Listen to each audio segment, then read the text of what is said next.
How to replace a Nosak spring.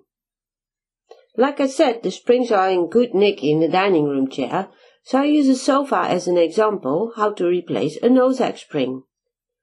There are also various types of clips. Use the metal ones and not the plastic.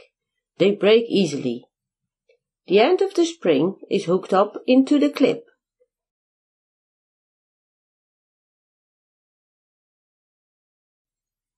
The spring, the stretcher,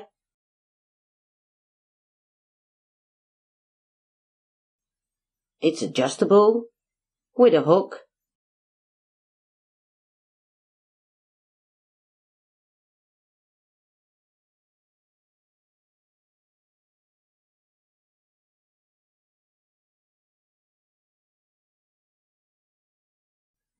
Here I show you the tension there's on it.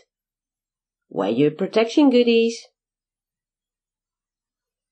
Place a clip on both sides of the frame. First nail. I use my upholstery hammer here.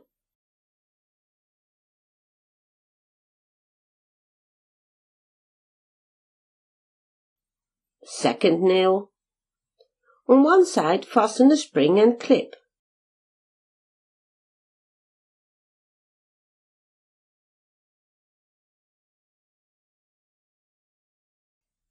Use the stretcher, or if you don't have one,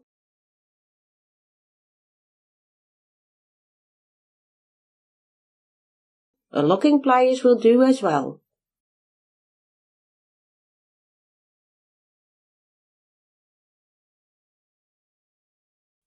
And secure the clip with 2 nails.